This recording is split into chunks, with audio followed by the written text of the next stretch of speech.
Marco went out to get some wine, but slipped and fell, and a piece of wood accidentally blocked the door. She got up to get a drink outside the steam room, but the door wouldn't open. The men repeatedly banged on the door, but it didn't help. The temperature inside the room continued to rise, and they were in danger of suffocating. He picked up a wooden spoon and pried a stone out of the stove. Then he used a bath towel to pick up the stone and throw it into a bucket, then poured water into the bucket too.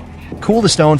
Finally, he picked up the stone and repeatedly smashed the glass, succeeding after several attempts. They took turns leaning out the small window to breathe in the fresh air outside. He used a towel to wrap the stone into a rope loop, then reached his hand outside the door and tried to pull the wood blocking the door panel, but after several attempts he failed. They sat down to rest and replenish their fluids, but the temperature inside the room continued to rise. At this point, he noticed the light on the wall. After removing the lampshade, he had a new plan. He unscrewed the light bulb with a towel, wrapped a wooden spoon in a bath towel dipped in water, and then inserted the spoon into the light socket. He fell to the ground. Although the power was cut off inside the room, the heater continued to operate. Their commotion attracted the innkeeper's dog. They beat on the wooden panels together, hoping the dog would rescue them. The dog ran back to the innkeeper, but he was busy setting off fireworks. The dog barked desperately at the innkeeper, but he mistakenly thought the fireworks had scared his beloved dog. Some people in the steam room had already suffered from severe heat stroke. She bit through the bath towel, tied a strong knot, and threw it onto the ceiling beam. She then dragged her heat-stroke-stricken companion to the door.